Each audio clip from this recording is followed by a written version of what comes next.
take our seats, please?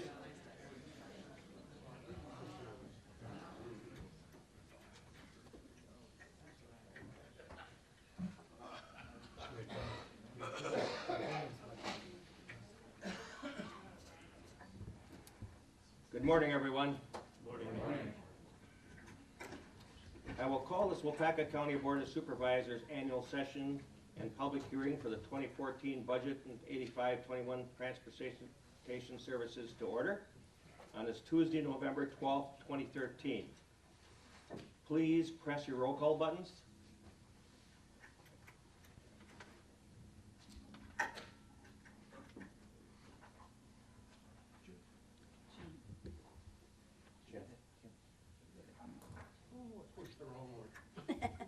You're not voting yet. Roll call shows 25 members present, 2 excused.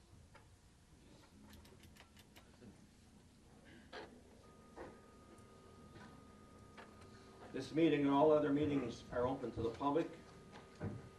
Proper notice has been posted and given to the press in accordance to the Wisconsin state statutes, so the citizenry may be aware, time, place, and the agenda of this meeting. Today, as we stand for a silent meditation and a pledge, we realize we have yet another national tragedy over in the Philippines with Typhoon Haiyan, with tens of thousands passed. So as we stand in a moment of silent meditation, please remember them and their families in prayer.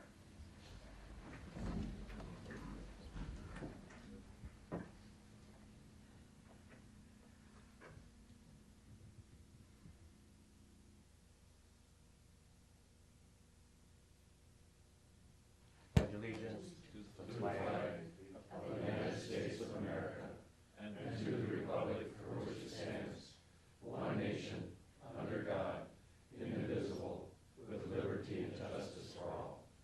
Thank you very much.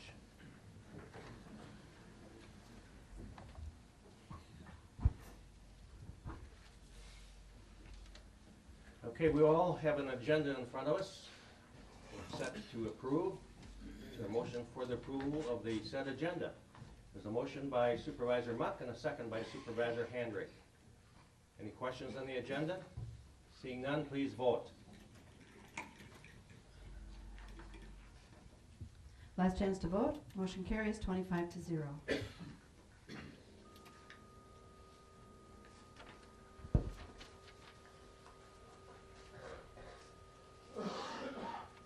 Likewise, the minutes were in your packet. There's a motion by Supervisor Lloyd Maris and a second by Supervisor Joe McClone. Any questions or discussion regarding the past minutes? Please vote. Last chance to vote. Motion carries 25-0.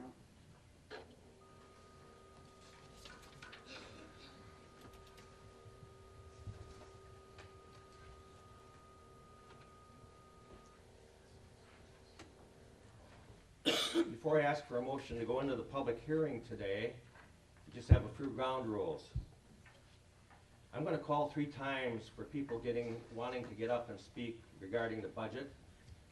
And those who do should have registered name and address before you come up. And when you come up to the podium, also state your name and address. You'll be given 3 minutes to discuss your concern of the budget.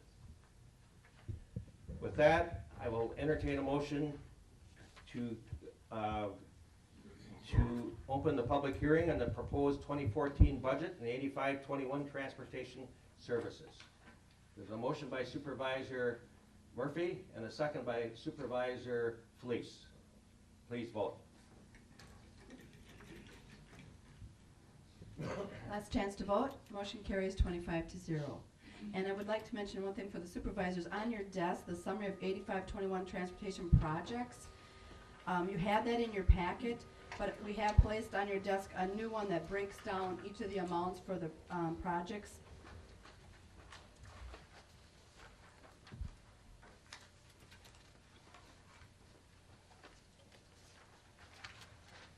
Is there anyone that would like to come to the podium and speak on the 2014 budget?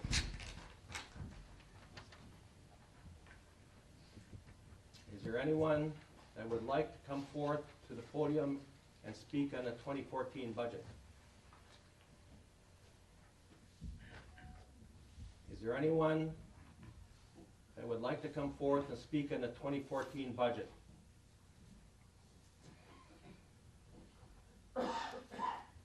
Seeing none, I'll entertain a motion to go out of the public hearing. It's a motion by Supervisor Sorensen and second by Supervisor Jonley. Please vote. Last chance to vote. Motion carries 25-0. The public hearing is closed.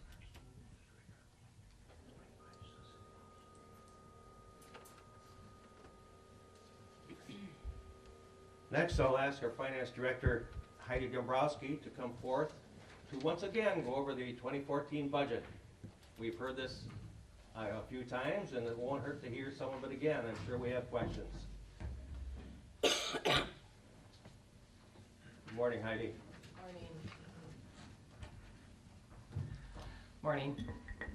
I just want to, we went through this last meeting in pretty great detail. I just, first of all, want to, on page 17, no numbers have changed. I just have to put a correction. On page A17, at the end of the page where you see your capital improvement programs, we have the bond package. This is the bond package spend down. And that last project, the in-feed conveyor for solid waste, I had pulled that off from the wrong schedule. It's actually the front end loader that was on this bond schedule. The in-feed conveyor will be showing up on the next schedule. I have to call attention to it because if you see it coming through for our next bond schedule, I just want to make sure you know that that's in the next piece. I just pulled it off the spreadsheet wrong. So wanted to call attention to that.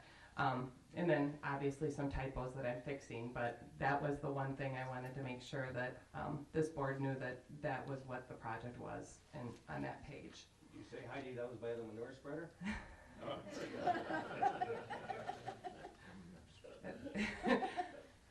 No comment. Hi, could you just state it one more time for me so I can write it down? It is for the front end loader and solid waste, not the in-feed conveyor. Thank you. And once the budget is adopted and I put that out on I'll make that change out on the document that is posted on the website, but I didn't want to have to reprint all these books for you today. So, again, the vote today is on the resolution to adopt the budget. We'd be adopting a combined overall levy increase of 2.91% or $680,097. The combined mill rate would be 6.569853 or 2.16% increase in the combined mill rate. Do you have any questions after the last meeting, or is there any other information you'd like me to go in more detail over today? Questions for Heidi? Mr. Kutzman. I know I asked this question last meeting, but can you give me an idea of what's left over in the contingency fund as we speak? Right now for 2013? Right. Currently, that contingency fund was budgeted at, let me just see, 271. We've already committed about 15,000 of that. And then we have a animal control situation that's in the works that we'll need to utilize funds for that. That currently is at about $18,000, but we would anticipate with the newest one that those expenses would be, that we'd have more expenses to offset that. We possibly have another situation where we're going to need to use contingency fund. Unfortunately, we don't know the exact dollar amount. That's why this board has not seen those resolutions. I would anticipate about $200,000 will be left over at the end of 2013. That's my hope right now. Okay, thank you. Any other questions for Heidi?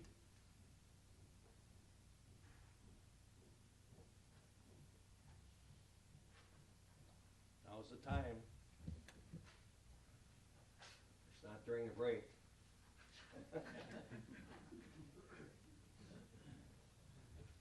Okay, seeing none, we will entertain a motion on resolution number 28 to approve the 2014 budget. Mr. Fedowitz made a motion. Is there a second? A second by Mr. McClone. Questions or discussion? Mr. Quisling. In lieu of the information I just received from Heidi in regard to the leftover money in the contingency fund, I'd like to make an amendment to the resolution that would fund our security at the front door of the courthouse. We ask that $20,000 be provided to continue this project. I think it's a worthwhile project. I think it's very important.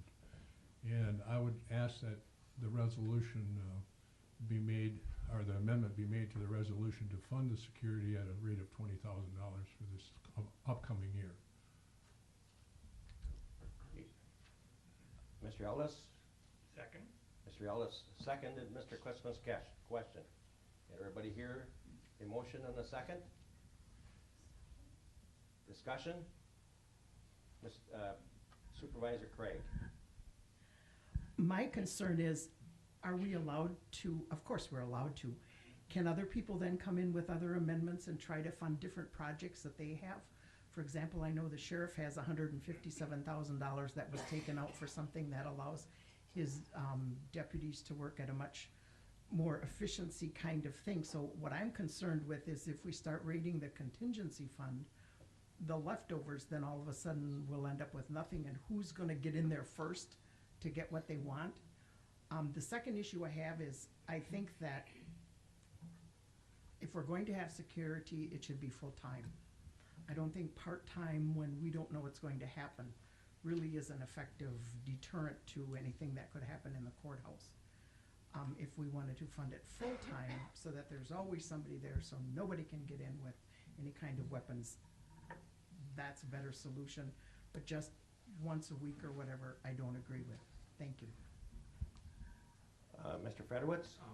Yes, Mr. Chairman, I'd like to speak against the amendment resolution too. I think, in all due respect, there are other things that were taken from this budget at this time, and I think they should be brought back and thoroughly discussed in their priorities.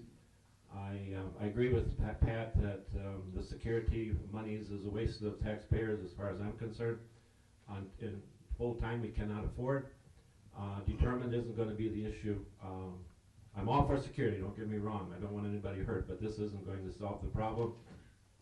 I have not talked to a single person at this courthouse that believes there's any merit in it. Thank you.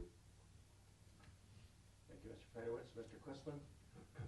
I guess that in looking at the big picture, we're trying to provide security to our employees here in this county, or in this courthouse. At any given time, I believe the courts could tell us to put security at the front door. I feel that the courts are very happy that we're trying, and that the financial aspect is a big aspect. We are hoping that someday we can work it up to full-time, but a little at a time. And as far as dropping it, we funded it out of contingency this last year, and I see nothing wrong in doing that again. Precedent is not being set here. And I feel that one incident at our front door or in our courthouse could cost the taxpayers one heck of a lot more than what we're putting forth to try and provide the most security that we can afford. Thank you. Thank you, Mr. Quisling. Other discussion? Other comments? Other concerns? Yes. Supervisor Boyer? How much are we talking about? I'm sorry, 20,000. 20,000, thank you. Was that the amount that was put forth last year for security, 20,000? I believe it was 15 we had last year, and so, we asked yes. that we up it a little bit, because actually 15 wasn't doing 1 day a week like we kind of wanted to do, so we upped it a little bit to cover at least one day a week, which would be chosen by the sheriff's personnel to just jump it around and do the best we can at what we have to work with financially.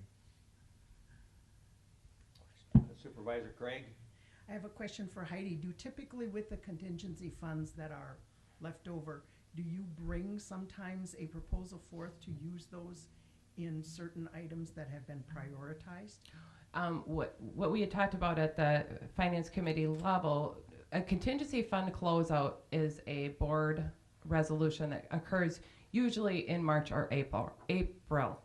And my hope was that some of these items that have been pulled off, once we close out the year, find out where our fund balance sits, we'll at least have some time to evaluate some of these projects, bring them back to the finance committee to find out, to prioritize those, and then that resolution would come to the county board as a closeout of the contingency, and part of that closeout would be a non-lapsing of that contingency to the 2014 budget, and we would prioritize those projects that were removed through the budget process, and then that would be at this board level to approve that contingency fund transfer from 2013 to 2014 to fund those. And in the budget message on page A3, we had removed the good ideas we did not fund or were not able to fund was the mobile Spillman software project. We removed $10,000 from the PLSS GPS control. We did not remove that. We just reduced that project by $10,000. The $20,000 for the courthouse security, and then there was an additional $615,000 of other projects that were removed. Those were the three items that were removed right at the finance committee level where we actually talked through them. There was an additional $615,000 of other projects that never even made it to that level. So I have those I have those list of those things, and I think it would be a determination as to how we would handle that at that point. I will tell you, I do believe 2013 is going to end strong. We met with the finance committee this last week. I do believe that the 2013 budget will end strong, and I also would strongly encourage not to reduce that contingency below 100,000 for unforeseen. We've had a few unforeseen circumstances in 2013 that we weren't, at the time you prepare the budget, you're just not aware of. And it's just helpful to have that cushion so you have something to come back at. So that's how I would see that would be handled. Supervisor Fredowitz? Again, I just would reiterate what Heidi just has stated, that I would like to see all these items debated at that time. It's what should be reapproved or put back into our plan. As far as the security goes, again, I'm not against security, don't get me wrong. However, the way I understand the security system right now is that none of the employees in the courthouse are expected to go through there. And history has shown us that 60% or higher of people that are going to do some damage are actually employees within the system. Thank you. Vice Chair Lauren? I think that Heidi's explanation of waiting until March or April when the 2013 budget is completed, that we would prioritize the projects that we thought we could use. And I think that was the intention of the Finance Committee at the time. Anybody else? So we're voting on the amendment to take $20,000 out of the contingency fund to include security. That was a motion and a second. Please vote.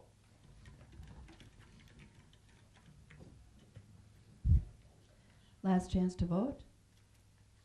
Motion is defeated, 10 to 15.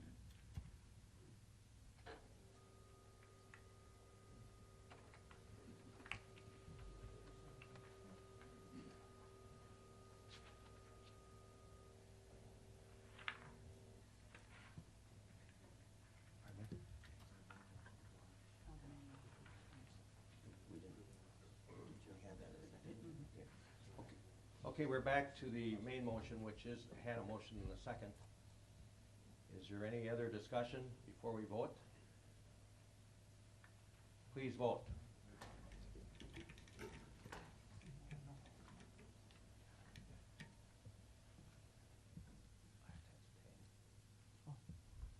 Last chance to vote. Motion carries 24-0 and 1 abstention. County Board Chair. Carried.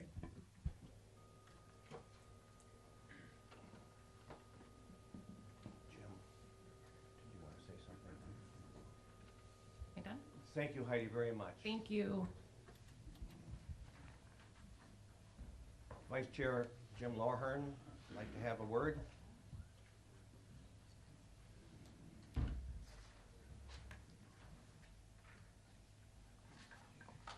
On behalf of the Finance Committee, I'd like to thank everyone who had a part in developing the 2014 budget. As always, it was a difficult job. The department heads, management team were great again, working together to meet the needs for the good of the county. One of the highlights of the budget is we were able to come up with a slight raise for the employees. A special thank you to Heidi Dombrowski, our financial director. What a terrific job organizing the budget process. Her financial reports and presentations and explanations were wonderful. How about a hand for Heidi?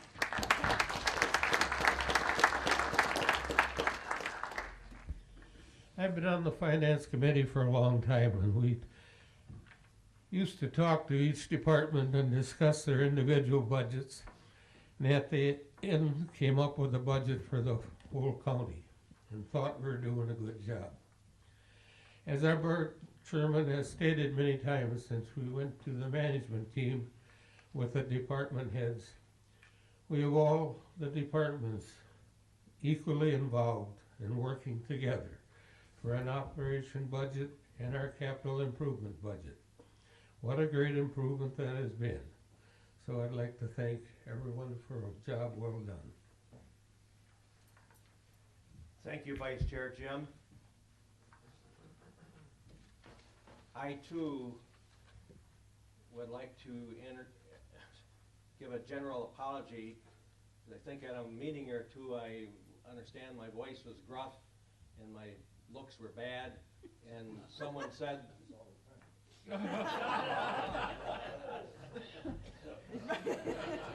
got that one down. Someone's accused me of using baseball language. Well, I'm sorry about that. It wasn't meant. It was just like Vice Chair Jim said, everybody was stressed. I really felt sorry for Heidi. My gosh, she works nights, and this budget was very difficult. 2014 was very difficult. And not only in Waupaca, but all over the state of Wisconsin, because I travel to other counties, and they also are facing the same thing. And the staff that worked with Heidi, and Mandy and Mary and all of you out there, just I know we get on each other's nerves once in a while, but we are family, and this is what happens in family. But look at here, we're all sitting together and smiling, and that's done and over with. We got a big job accomplished here, folks, and we will have another big job in 2015. That we already know, but we're not going to worry about that. We're going to enjoy today. So again, thank you, and my apologies for offending anybody with my stern looks or whatever it was. I found out about that from the county clerk when she emailed me the next day. So, at any rate, the next item on the budget, the next item on the agenda is the Lakeview Manor Nursing Home and the Department of Health and Human Services collaboration. Good morning, Melissa. Good morning.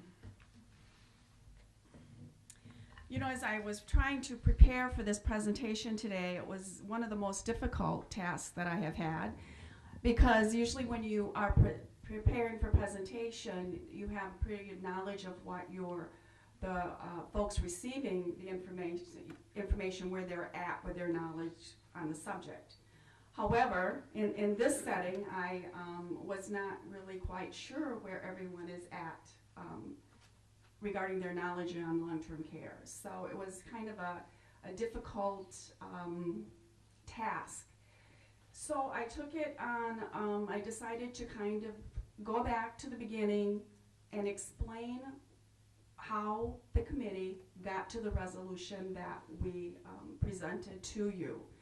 Also today I'm going to have my social worker talk about the people that we care for, the challenges, and then also Health and Human Services to kind of talk to you a little bit about a study that was done recently that when I initially gave my presentation, we all knew about in the industry, but however that study was not completed, and it came out about a Friday about a week ago, and Health and Human Services is going to kind of touch on that a little bit. So today, for right now, I just want to kind of hopefully give you an understanding of how the committee got to the point that we're at.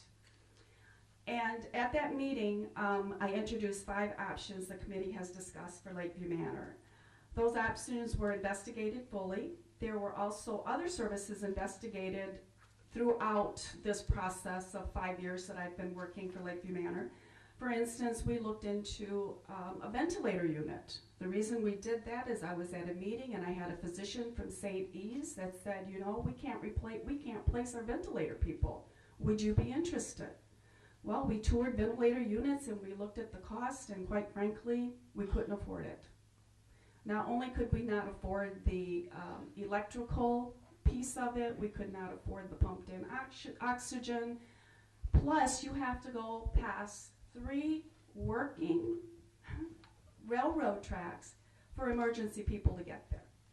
Quite frankly, I did not have any clinical people in my facility who were interested in that. Traumatic brain injury, we looked at that. Both of these areas have great reimbursements. However, the upfront cost was going to be entirely too much. So those are just a few of the things that we looked into that never made the list.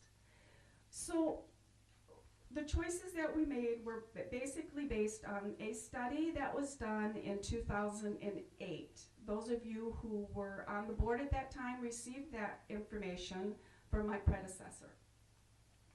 2008, that recommendation, the study was completed by the management group located in in Madison, a firm recommended by our Long-Term Care Association. Their recommendations were a state license only nursing home unit. That is the piece that we are collaborating with Health and Human Services for right now. We want to get this subcommittee together, which we're going to be doing, and we're going to talk about the needs of that service for the mentally ill and the mentally ill in crisis. So that is what we're looking at. That was on the 2008 recommendations. CBRF for persons with dementia and or behavioral issues. That's pretty much what the resolution said that we brought forward. RCAC for the elderly family care and private pay, again, require major remodeling of a facility with little return. Expanded crisis program, which is part of the mentally ill subcommittee that we're getting together with Health and Human Services. And then also obtain Medicare certification. This was done in 2009 as the setup cost was minimal and the return was greater. Though this was one of the tools used along with efficiencies to reduce the levy from $1.5 million to today's $850. Without that, we could not have done that. Again, there was some question on the types of people we admit on Medicare. The folks we admit for the Medicare benefit are also the difficult to place with a smattering of the totally rehab. Relatives of staff take advantage of private rooms. Neighbors of staff, spouse lives at residents that want to come to our facility because of the private rooms. And the tax levy, and again, this benefit has helped reduce the tax levy to current amounts. If we had not implemented the changes in 2009 that we did, the study Table 8, page 17, and Table 8, of which I am intimately familiar with, in that study, indicates the tax levy in 2013 would be more than $2 million. My task when the county hired me was not only to stop that growth from the 1.4 million to the 2 million, was also to reduce it. And these are the strategies that we used. We've now reached another crossroad, again, using that 2008 study as our guide, that we're looking into the CBRF for persons with dementia and or behavioral issues.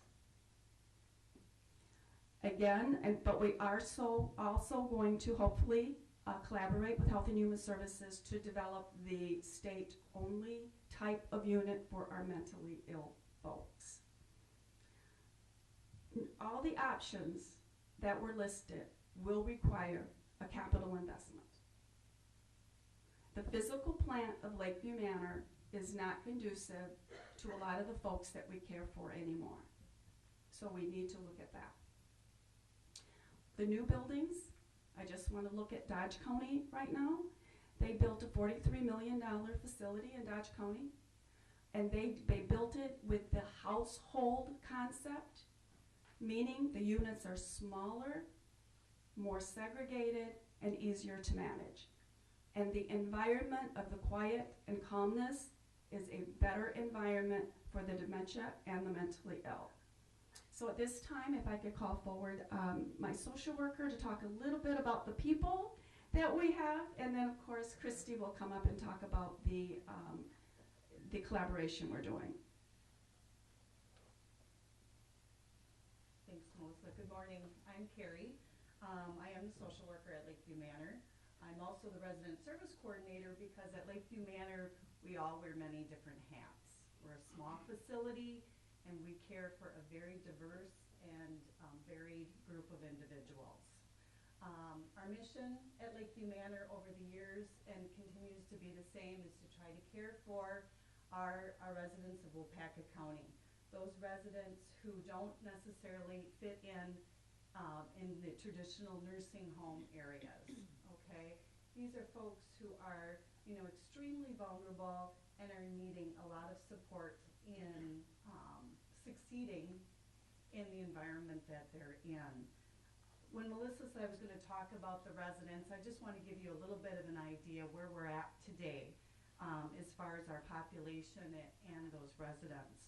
Right now we do have a census of 38 at Lakeview. We have 29 of those 38 residents are Waupaca County residents. 15 of those residents are protectively placed through Waupaca County. 3 are protectively placed from an out of county. Looking at just the diagnoses or the disease process, the issues that they have, we have 8 residents that have a chronic mental illness. That is their main diagnoses. We do have some that are dually diagnosed as well. We have 3 that have a developmental disability, 2 with a traumatic brain injury, 12 residents that have dementia with behaviors. And when I'm talking about behaviors, I'm talking about very difficult and challenging behaviors. We have 4 residents that have dementia that I'm not considering to have behavior issues. However, again, at Lakeview Manor, that is part of what we do. It gets to become like any of us in our jobs that we do. It's just every day we kind of forget about the fact that even those individuals have unique needs, and expertise is needed in that area. We have 2 residents that have what I'm going to classify as just chronic disease. 4 that are with us right now for short-term rehab, when Melissa was talking about the smattering of Medicare residents that we have. So 10 out of the 38 residents that we have don't have behaviors. The rest of them do. We do have 1 individual that is under a Chapter 51 mental health commitment as well. Talking about, I thought about, do I give you a case scenario? Do I go over in depth the individual needs of one person. How do I explain this to you? And I don't feel like I can do that. Number one, I'll probably get too emotional, and I don't want to do that as well. But I guess I wanted you to really see the variety of needs of the residents that we serve at Lakeview Manor. I think that's really important.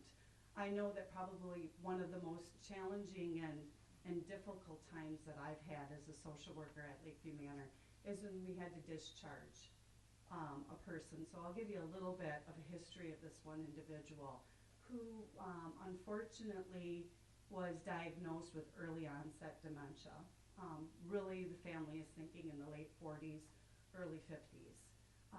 This is a person who was, known to many people, was a local person who had many challenges, and with that many challenges at home before the need of a nursing home or a more structured setting was needed.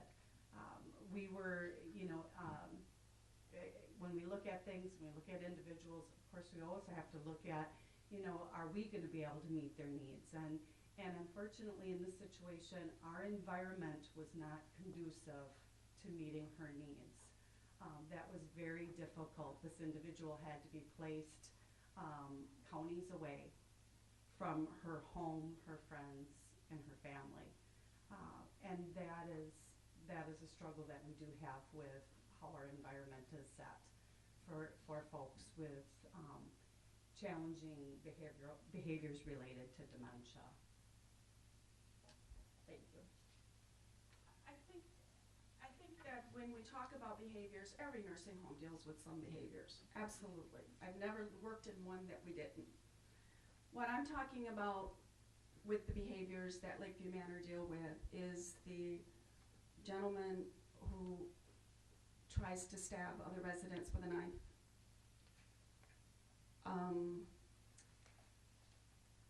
That's very, very difficult, as you can imagine, trying to keep that person away from other residents as I keep everyone safe. And it's very difficult to talk about some of these things in this setting because again, we have, HIPAA laws that we have to abide by. But that is what, when we say behaviors, that's what we're talking about. We're not talking about your routine behavior. Again, every nursing home deals with them, but it's not to the same extent that Lakeview Manor has historically. And next we have Christy Ganwa on Health and Human Services. Good morning. Good morning. A couple of weeks ago, I heard the initiation to table the motion about the CBRF beds, and prior to that, Melissa and I had not talked. But I had been visiting with our director, Chuck Price, about some of the needs from human services. And so I represent not only the Aging and Disability Resource Unit, but behavioral health today. We have been working collaboratively, as has always been, on crisis situations. And the number of crises we're dealing with in our county are on the increase. We have not only people with behavioral issues because of their mental health disorders, but we have an increasing population of people who have aggressive behaviors because of the dementia that is advancing in their life.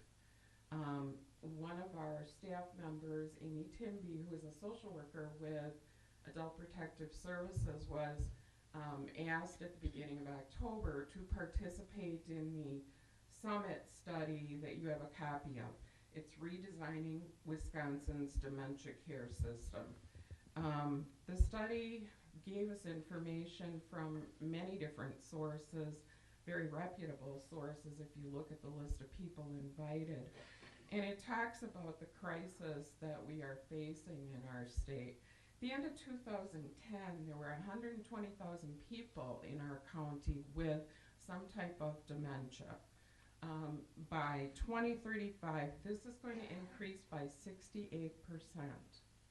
Also identified in this study is that 60 to 90% of these people will show aggression at some point during their disease process. And as Melissa mentioned, some people can be managed in a typical nursing home or CBRF setting with certain behavior plans put into place that change their environment so it's not uncomfortable and staff learns how to work with them and at times keeps other residents from them. But we get many calls not only from facilities but from people in their residences where we're talking about the extreme behaviors.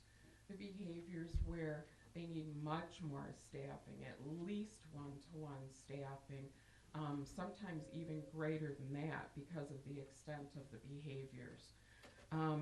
That exists in our county right now. Because of a change in the law earlier this year, Chapter 51 for mental health placement of people in psychiatric institutions no longer allows placement of people with dementia in those facilities. That was essentially what we had to use when we would have someone be called out on crisis, possibly go to the emergency room and have to transfer that person somewhere else. That was the main resource. As far as state institutions for mental disorders, we have 3. That's Dodge County, Trempealeau, and also Lakeview Health System, LaCrosse County. That's how I'm a little nervous. At any rate, those places are so far from here, and that's saying if they have a bed open, they're not adequate resources. As Melissa mentioned, we are already sending people hundreds of miles away, and that will be on the increase. We're really struggling to serve the people in our community.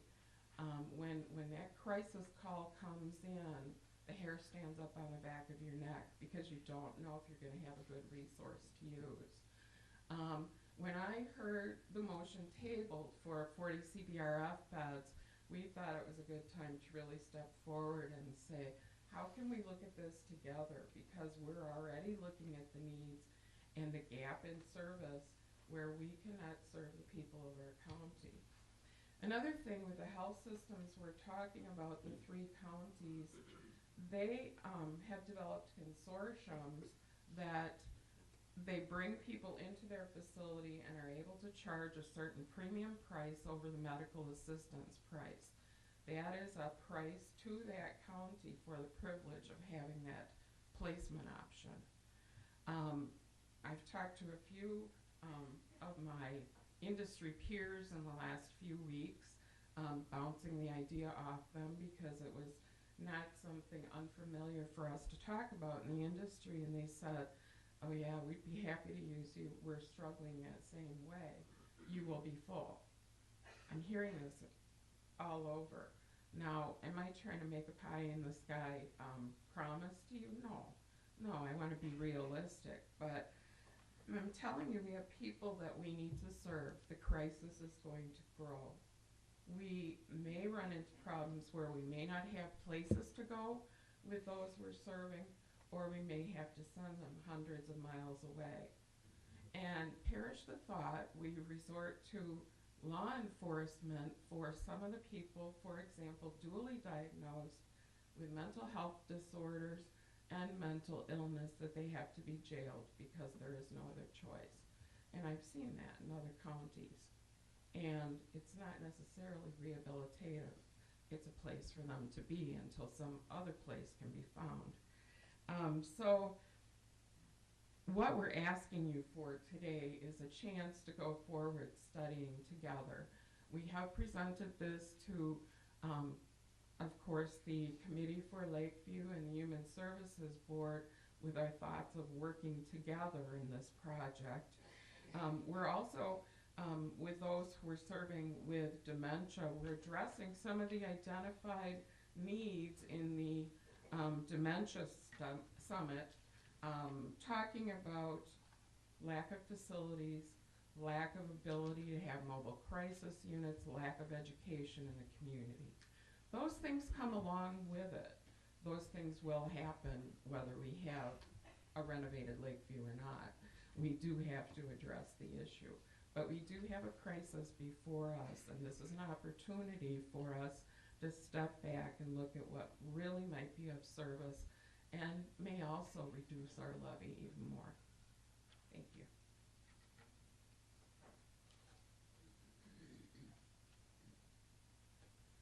So now if we could open up for some questions. Again, in this presentation, I wasn't sure what to touch on again, because I'm, again, not sure where everyone's knowledge is. So there are just a few things that have been asked me in the last couple days that I could answer here, but if you have any questions, feel free. One of the questions that I was asked was, is it true a nursing home cannot deny a resident? That is not true. As a matter of fact, it is imperative that the nursing home do their work up front and deny those folks that they can't meet their needs for. If they don't, then on the back end, it can be far more serious for them, regulatory-wise as well as financially. So that was one, yes. I'm not an expert in any bit of what you're talking about, okay? Mm-hmm. However, I'm curious, you refer back to the study that was done in 2008, I believe, occasionally. My question is, we're 5 years down the road, and I understand enough that some of the things now are being driven not so much even sometimes by the individual's needs, but actually by the government in a roundabout way and how they treat Medicare and Medicaid payments. So I guess what I don't understand is how all of this enters in, or has this 2008 study been looked at, and are there 5 or 6 points that needed to be added other than what you talked about, expanded crisis unit, CBRF and stuff like that? Are there other things out there other than that I need to be aware of to make a better decision, I guess?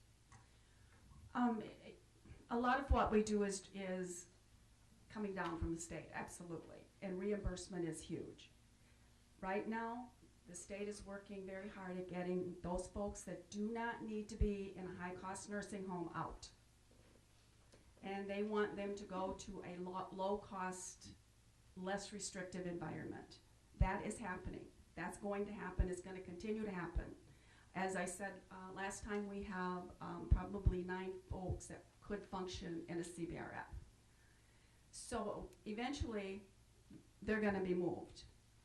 And they should be. Because if they don't need to be living by us or any other nursing home, they shouldn't be there. So that's why we're looking at meeting these folks' need in a lower cost environment. We're still going to keep them in the system.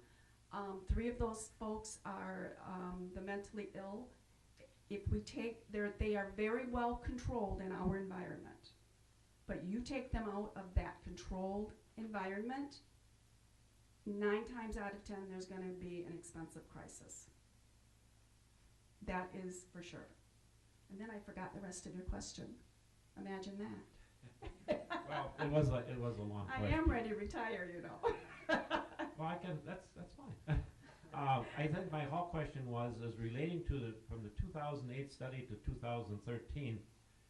I don't know if there's anything, and maybe I haven't seen it, or if I have, I misplaced it. Is there anything written up again to bridge that gap from 2008 to 2013? In the study, so to speak? I mean, like an appendix to it or anything like that? We did 2 studies after that. We did one in 2013 regarding the CPRF for the behaviorally challenged, because again, we're working off of that guideline instead of getting a whole brand new expensive study done. So we're still working off of that guideline. So there in 11, we did a study for a CBRF for the behavioral, and the costs, my committee felt like the cost was not something that they could reasonably bring forward to the full county board.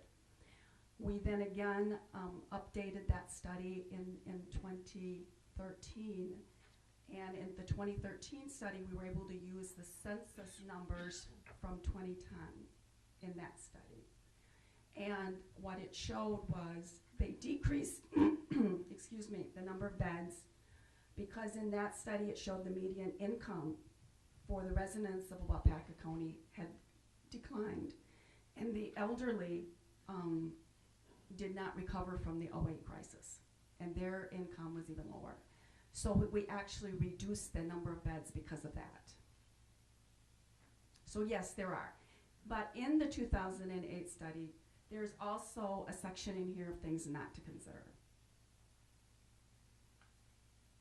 And I believe there were 14 of those.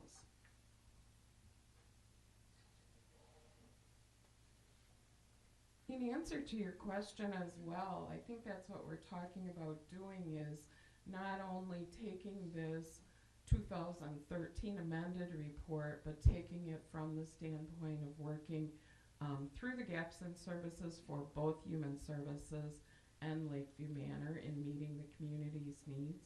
So what we would bring to you in the future would be even a more updated study.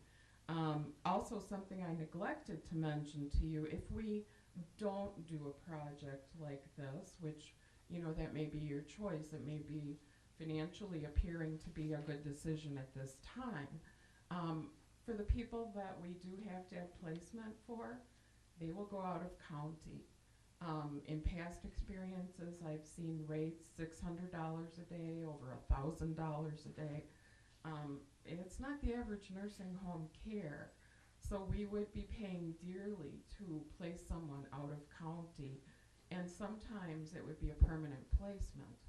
Now what we're doing also, the people that we're looking at for dementia, when they're extremely aggressive, once they get past that point, and generally people with dementias do get past that point, then they would be more appropriate for a different community setting.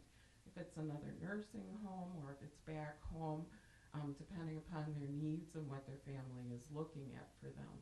So there may not be long-term stays for some of these folks meeting a definite need, and would be much less expensive for us to do it ourselves, plus give us the ability to charge those $600 and $1,000 a day.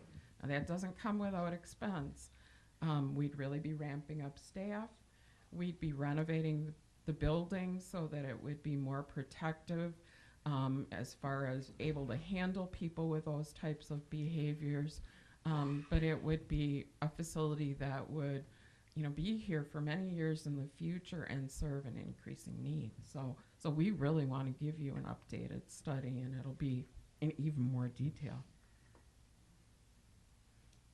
Some other questions or discussion? Supervisor, please. Don't we pay a bed tax to the state daily or something like that? How much is it, and will that continue if we change to this new thing we're working on?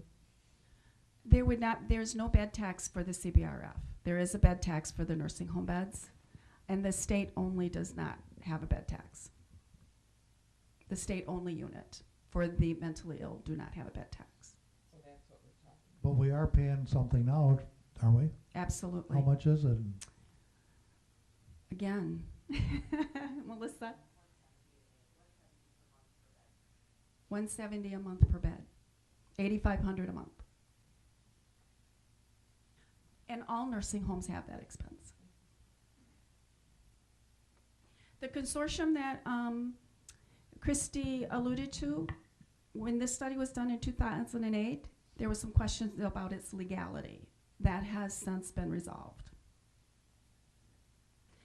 You know, my committee chair goes to all of the Wisconsin Association of County Home meetings, and we sit there and we learn so much about what is going on in our state and what it is going to cost.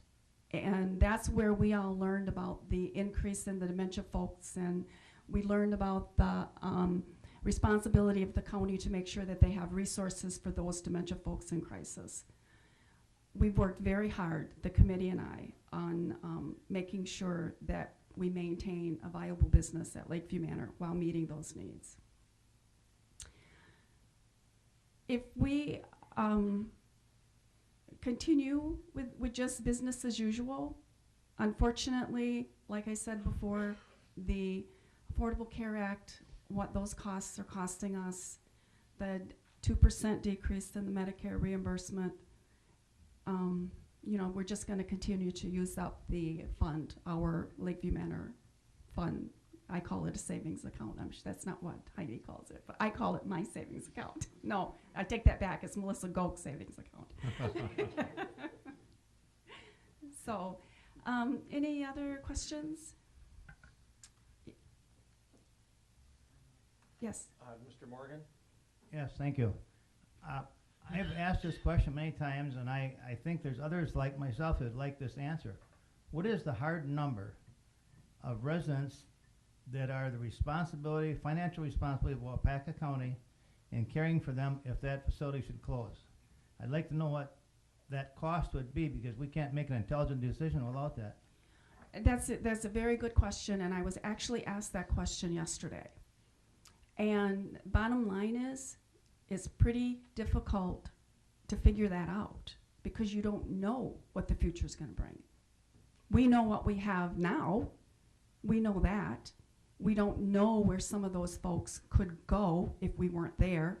We know some of them would go to other nursing homes, absolutely. But we don't know where some of these other folks are going to go. What is the number of residents right now that we're financially responsible for? Do you have a number? The 15 protectively placed folks would be the only number I could come up for you right now. Because right now, everyone who lives in our nursing home are getting either private pay, Medicare, or Medicaid.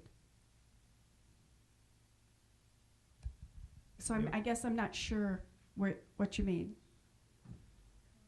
In my mind, I'd like to be able to put a figure on what is the advantage of Waupaca County to keep those people in our county versus sending them out.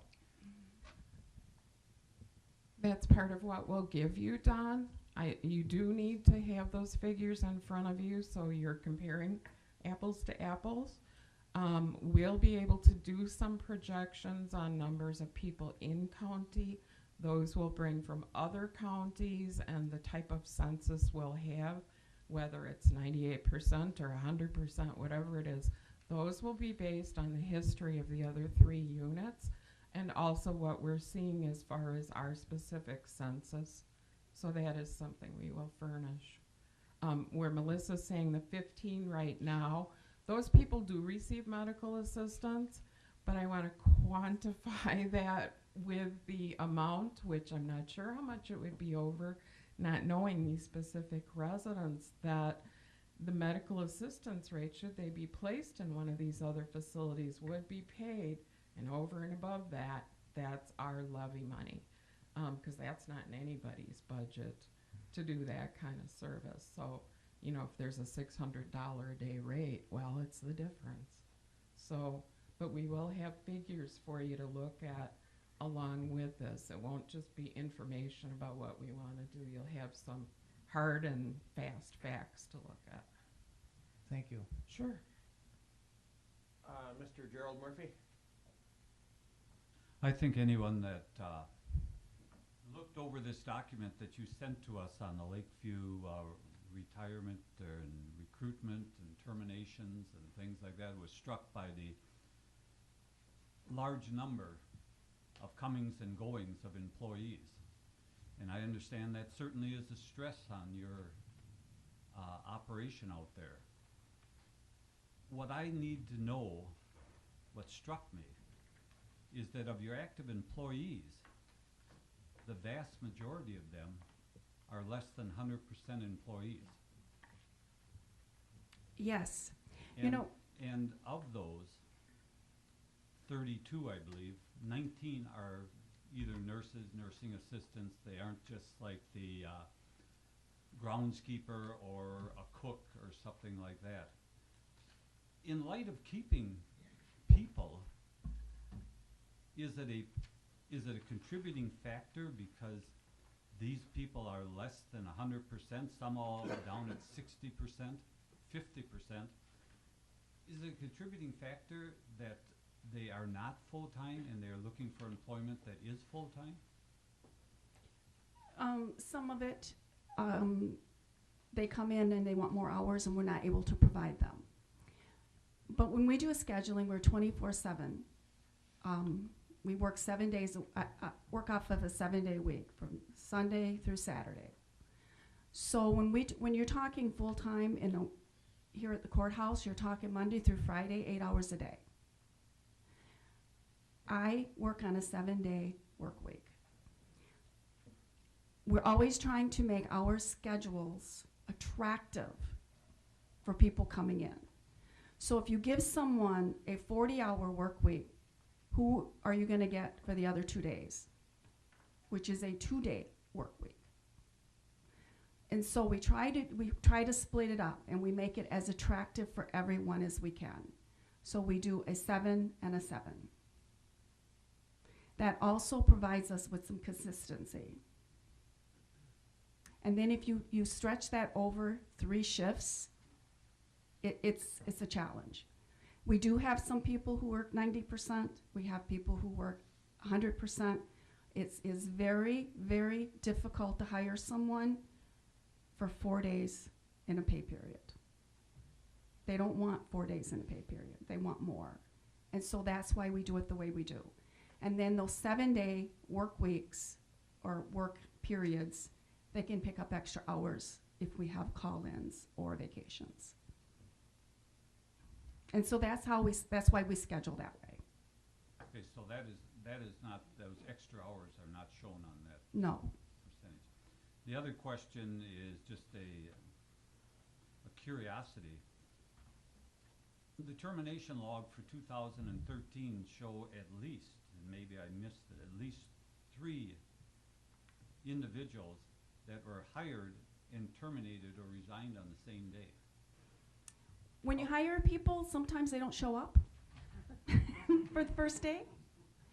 And one person in particular that I know that a CNA came to work for us and they realized the kind of people we care for and they didn't come back.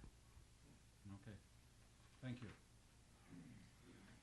Mr. Barrington? Melissa, would you say that the biggest reason for our horrendous turnover is because they don't know the future of Lakeview Manor? Recently, absolutely. An example, perfect example I have for you is when this resolution was tabled at the last board meeting, I had 3 cooks that day that applied at King. Came to me and said, Melissa, I don't want to leave. I love it here. I want to stay here, but I have families to support.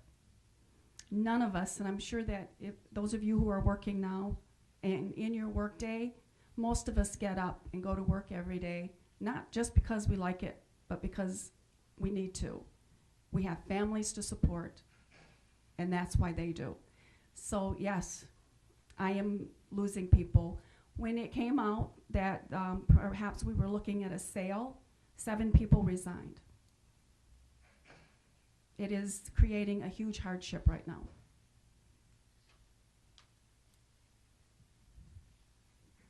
Mr. Chairman, Melissa, do you think it has something to do with wages as well? Because I know King probably pays better. Is that part of the issue? Why We've always been just below King in wages. That is nothing new for Lakeview Manor. Yes, King does offer more, and yes, their benefits are better. And a lot of my RNs are going there because of the money, absolutely. Mrs. Boyer? Melissa, when you do the financial study, could we get like a 4 or 5 year prospectus, like a 5-year plan of how we're going to do? I noticed that you've projected that the first year we'll lose $648,000. I'm curious what that would be. I mean, your best guess down the line.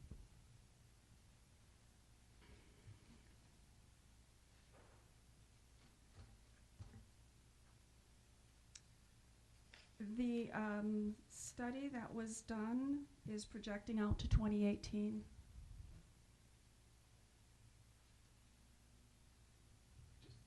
And that was the one done in the last one that was done this year.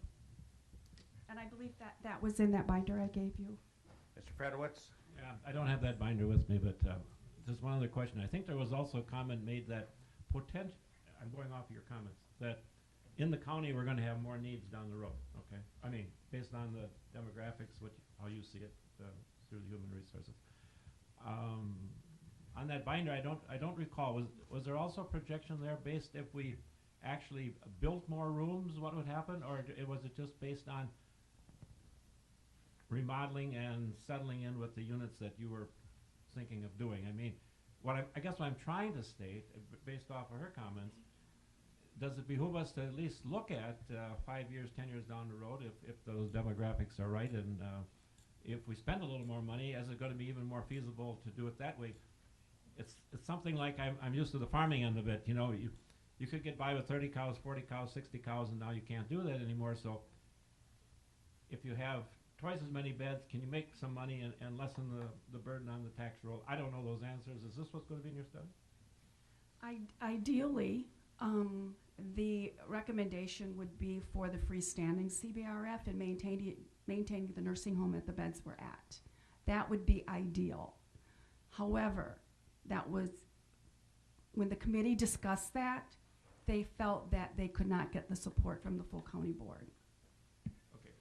Again, I think I would like to see that. I mean, you can't sit still. It's not going to happen. I was out to one of my former customers yesterday. When I started with him 10 years ago, he was at 600 cows. Now he's at 1,200 cows. I mean, if he would have sat still, would it be still been farming? Probably. Would have enjoyed the living he is now? Probably not. There's other people on the supervisors here that have agricultural background. They could probably speak the same thing. But that's kind of what I would like to see. Thank you. Well, and part of the study that Melissa did talked about that freestanding, and something that we talked about, you know, we have Gateway, which is on the same grounds of Lakeview Manor. That's supposed to be a crisis stabilization unit. We own it. It's actually managed by Innovative Services at this time. Because of the people they have needed to serve and have no place to go, they're primarily serving people long-term. So they're no longer available as crisis stabilization. So that kind of person, if we could have a mental health unit that would not be in the same building, but would have a connection in operation and a natural flow from Gateway, that would be ideal. Whether that's feasible now or not, we don't know, but that would be ideal. Mr. Chairman? And I do have that study, and I can certainly make sure that everyone gets it. Mrs. Boyer? Typically, I understand the CBRF gets less care. I remember you showed us the book of regulations for the nursing home compared to a CBRF. If we are focusing on the people, the real people with dementia behavioral and dementia extreme problems, wouldn't they serve better in a nursing home rather than a CBRF? Where you serve them, it's the physical environment that minimizes behaviors. It's the physical environment. Whether it's a CBRF or in the nursing home, you know, they don't deal well with dead spaces. We have a lot of them. They don't deal well with a lot of activity. We have a lot of activity. So we can serve those, but there are many dementia folks who just need that circle environment or that calm, quiet environment, but don't meet the criteria for being in a nursing home. But yet they still need those services. And could they function at another CBRF? Depending on what that CBRF is. Again, those people who own the CBRF have to set the criteria for the people they serve. So I can't answer for them. Mr. Penny? Well, hearing what's already been said here this morning, it seems to me that we're faced with a critical situation down there. Far more important than the sand mine in the town of Union, and far more important than the dam at Little Hope, because we're talking about people's lives. And we're talking about people that the majority of them are Waupaca County residents. and many of them are there that require 24/7 care. Many of them are there because other rest homes in our county can't take care of them, and we do. And it just seems that if we're not going to go along with the renovation project that we talked to, we're going to have to keep this place going if we have to put it on the tax roll. It was only a few years ago that the budget for Lakeview Manor was somewhere around $1.5 million. And this past year, it was around $850,000 or $60,000. And during that time, when it was that high, the residents of our county, they didn't kick about it. They just went ahead and paid it. And I think the people in our county would be very happy to know that we are taking care of our people. We're going to have to do it, and that's it. Melissa, I just had a question to see if I understood this correctly. A while back, wasn't the committee talking about the CBRF concept and going down to 26 beds? Is that still what you're talking about? Well, I think today we're just trying to make sure people understand what we're doing, and then I believe that with our collaboration with Health and Human Services, we will revisit that, because again, it might depend, and the committee will have to look back at that again. Okay. Mr. Chairman, I have one more question. How long do you think it'll be before you would be able to bring further information back to the board? Or to decide regarding the committee, the subcommittee, in the future? That you were going to bring something more solid to the board? I'm not sure the date that we'll actually bring everything to you and ask for a decision. You have the one resolution tabled for 90 days. Within that period, we'll at least come to you with our progress, looking at permission to continue on the investigation. But I can't say it would be the 90 days for the final decision. That might not be enough time.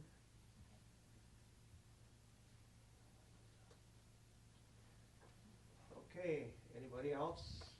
Supervisor Craig?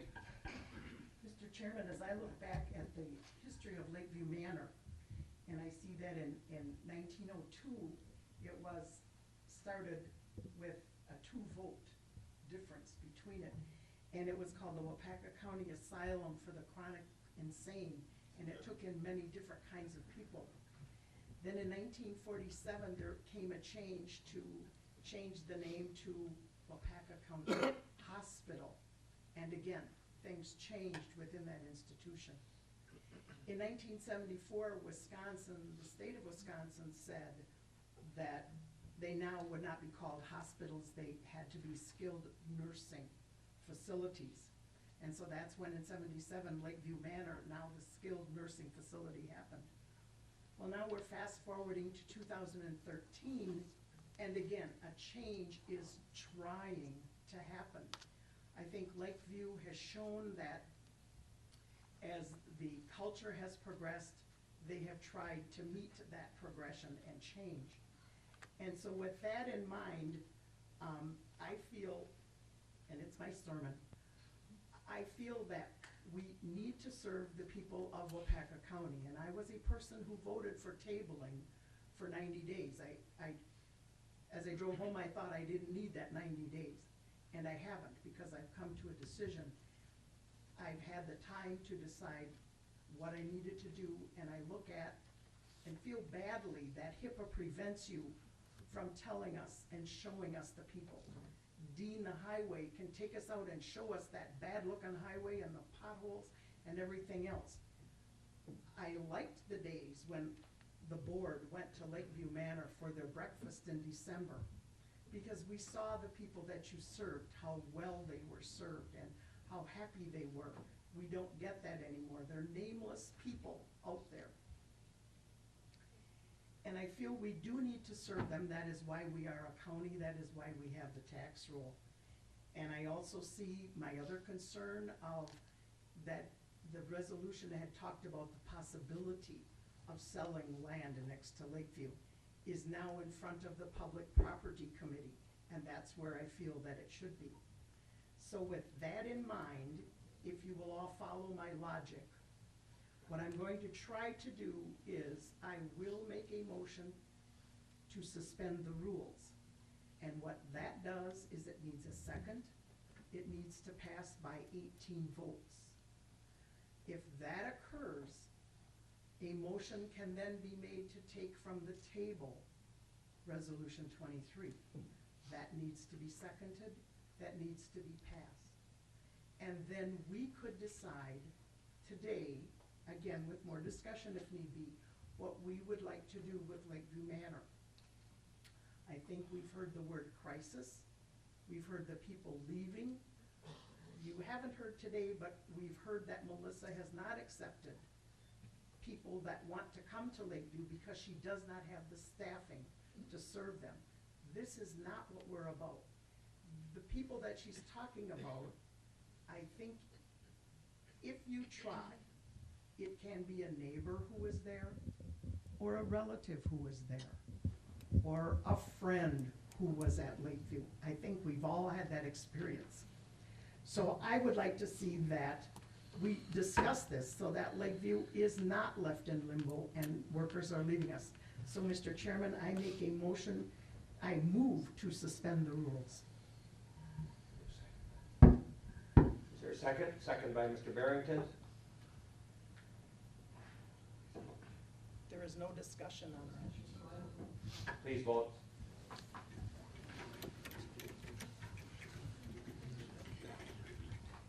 Last chance to vote. Motion carries 21-4. The rules will be suspended. Thank you, Pat, for your kind words It's not done yet. about Lakeview Manor, and I just want to say that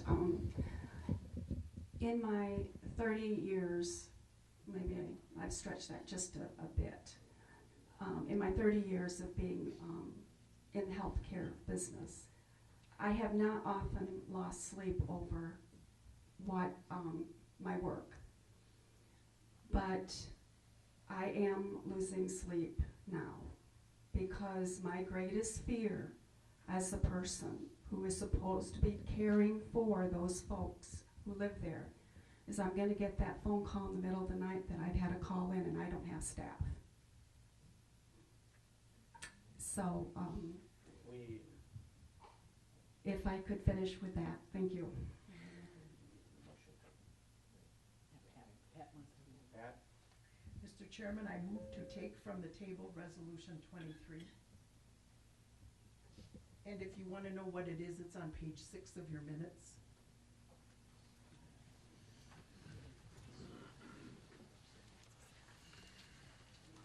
Is there a second by Mr. Zog?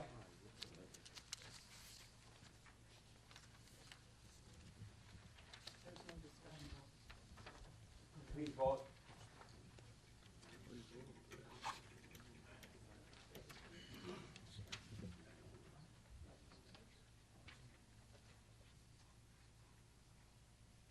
Last chance to vote. Motion carries 19-4. 1 abstention. County Board Chair.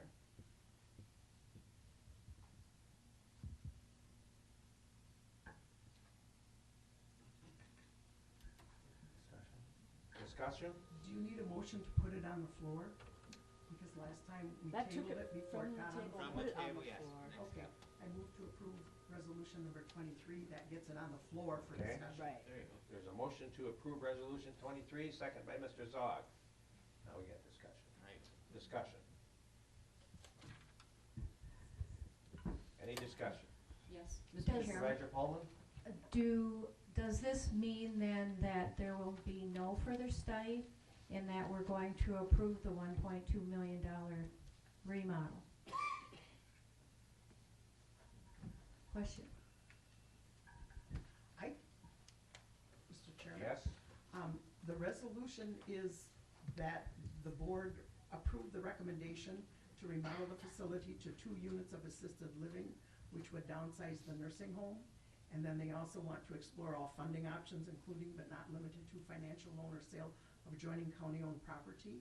those are simply the two things that we have. I would expect that the study continue so that we see what the numbers are that are brought to us, how we can more efficiently use Lakeview, but this would in essence approve those two living assisted, and it would send a message that Lakeview is staying, it's not closing, it's not selling, it's continuing.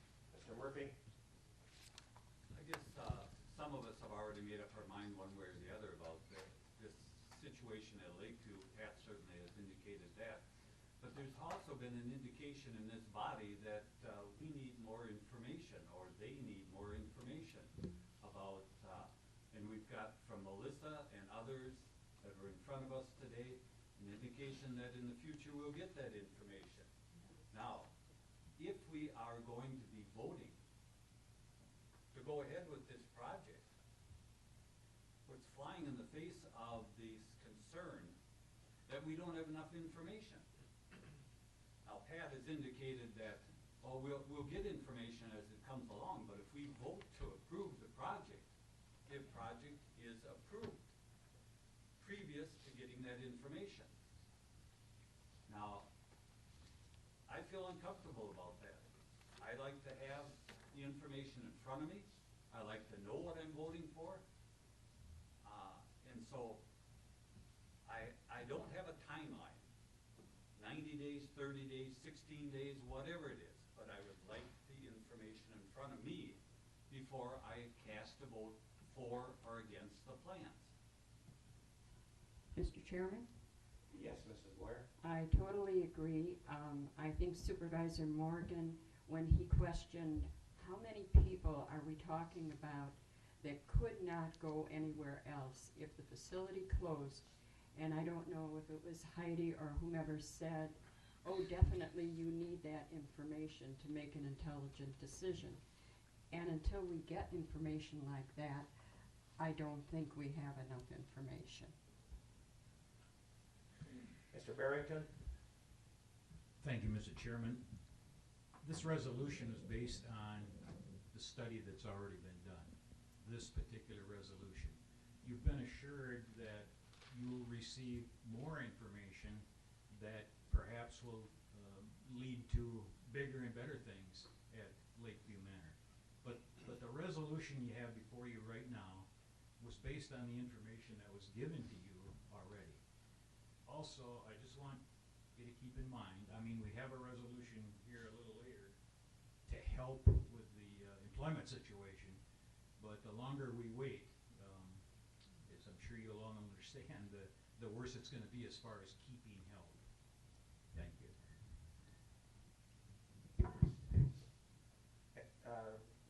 Don? I can't support this motion the way that it is because I do not support the sale of county lands around Lakeview Manor to pay for that. And so with that sale of manor property in that resolution, I can't support it. I might support it if that was taken out of there, but it's in there. And that's what we're going to property meeting this month for, and I think you're jumping ahead of the property committee when you're voting to do this. Mr. Barrington? That was a recommendation. That's not, I mean, if you read the resolution, it says that could be considered. Don, do you have some other plans for that land? Or do you have some other thing in mind? You seem to be alluding to that. Well, there was a study done about 18 years ago or something like that. I feel that land up there, we're getting about $500 a year rent for it, I was told, I think by Heidi or somebody. And if we put on the tax roll as farmland, I think I estimated $30 a year for taxes. That isn't the best use of that land, I don't think. And you've got city sewer and water available there and railroad access. Industrial development land is going for $8,000 an acre, and I don't know what farmland is going for, maybe 4 or 5. But I think there needs to be a strategic plan made for that land, and we need to give it some thought and find what's the best use for the county in a long-range period. we need to look ahead. We're thinking emotionally, we're not thinking logically. We need to plan for where the best use of that land. Is there an industrial park there now? Well, there's a sign that's laying down on the ground, down by the road. It says, future home of something. Well, the city has one near Larson Co-op. There's some property available there. They bought that land from the county years ago, and I think they've got one spot left. But it's pretty filled up. Mill Pond Circle took over most of that other land, housing complex there.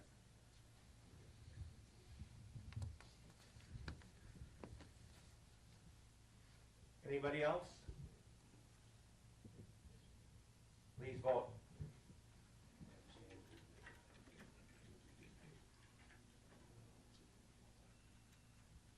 Last chance to vote.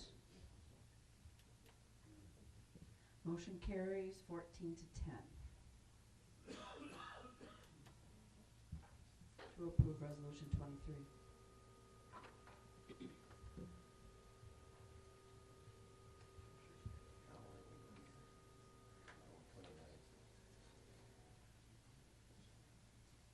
Resolution number 27, 2013-2014, Keeping Children Alive, DHHS. Mary, do you want to read a portion of it? Please.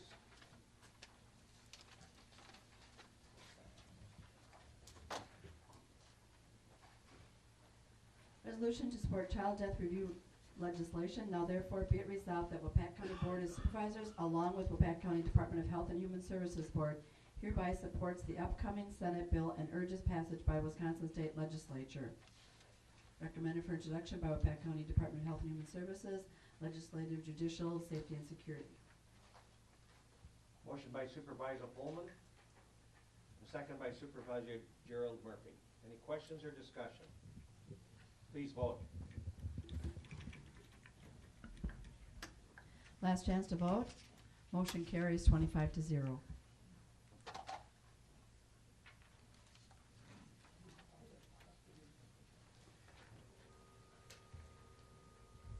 Resolution number 29, 2013-2014, Lakeview Manor Staffing Incentive. Now therefore be it resolved that Waupaca County Board of Supervisors does hereby authorize a $1,000 sign-on bonus for newly hired employees and a monthly stipend to be paid to all active employees for a period of 3 months beginning November 15, 2013 through February 15th. The stipend and sign-on bonuses will be based on the following. All non-exempt hourly compensated full, part-time, and relief employees who remain in active status for each entire month during time period above will receive a stipend based on the total number of hours worked during the designated month. The stipend will be based on a $2.50 per hour worked and will be paid as a lump sum each month in the first payroll of the following month. All exempt salary employees who remain in active status will receive a monthly stipend of $400 per month during the time period defined above. The stipend will be paid as a lump sum each month in the first payroll of the following month. Any employee who provides notice of resignation or who is otherwise terminated during the designated month waives their ability to receive a stipend. All newly hired employees at Lakeview Manor will receive a sign-on bonus of $1,000 to be paid in 2 installments, one after each completed month of active employment, during which time they work a minimum of 40 hours. Recommended for introduction by Finance and Personnel Committee. So motion by Mr. Sorensen. There's second by Mr. Johnson. Discussion? Supervisor Craig. I'm sorry, this is really a crazy question. It says from November 15th to February 15th, and today is the 12th. So if everybody at Lakeview resigned today and came back after the 15th, would they get the $1,000 for coming back?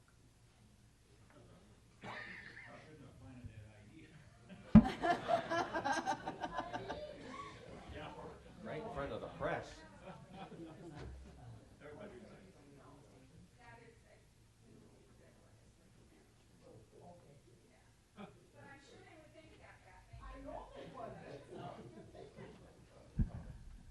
Mr. Chairman, I guess I have a twofold question.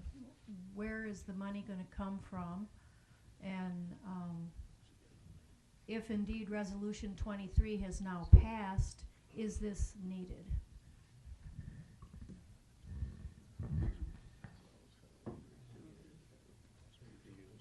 Mr. Barrington? The money comes from our fund, Mr. Chairman.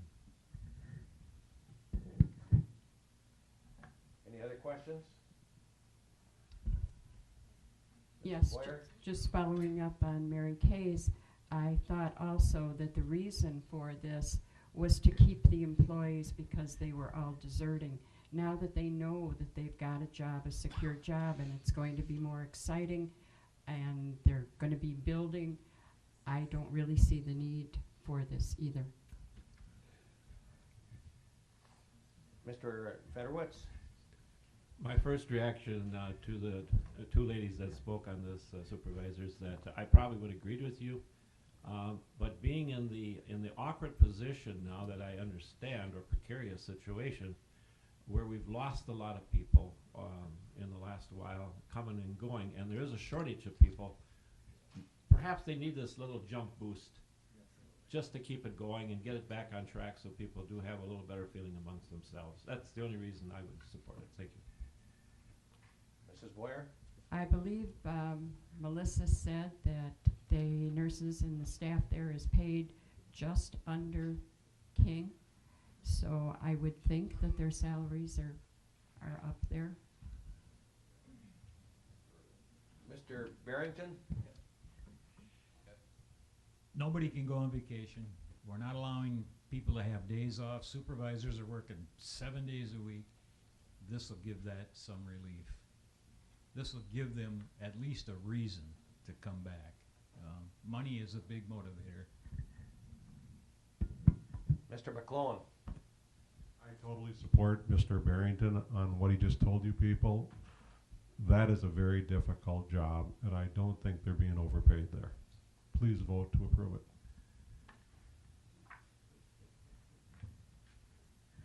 it. I do have one more comment. I totally agree as far as that is concerned, but now that a Resolution 23 has been approved, which direction are we going on it as well? Other than that, I don't really disagree with paying them for a little extra for a little while, but just so we know what direction we're going in on this remodel. Just for the record, Kay, just so you know, you only get 2 times to speak. You stuck a third one in on me. Well, go ahead, mark down here. He gets 2 more times installed. Mr. Morgan? I agree that they need to stop the drain of employees out there. I have no doubt about that. But my concern is knowing human nature. When the wages roll back to where they normally were, we're going to be accused of cutting their pay. Any other comments before we vote? Mr. Murphy, Terry Murphy. Human nature also tells me that every employee out there knows that we're voting on this. And that could be a cause. But if we don't pass it, that could be a cause for them to quit their jobs. Anybody else? Please vote.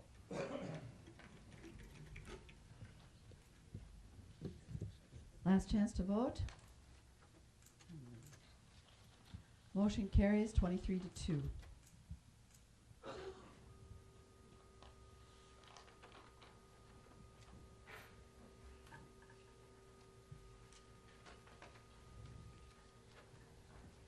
Clerk Robbins, you have some appointments. I have one. Veteran Service Commission, Brandy Lee Surprise has agreed to serve another 3-year term on the Veteran Service Commission. Need a motion by Mr. Johnson, a second by Mr. Muck. Please vote.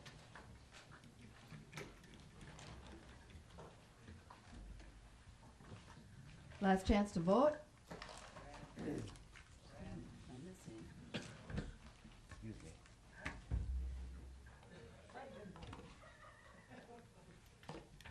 Motion carried, 25-0. Okay, just a second thank you to all your department heads, all of you management team members again. Great job. A lot of your personal time, a lot of your personal worry to do a job of a county administrator, which we don't have and don't need, as long as we got people like you. Thank you very much. Mr. Asen made a motion to adjourn.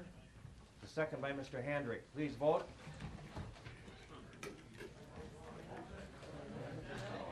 Last chance to vote.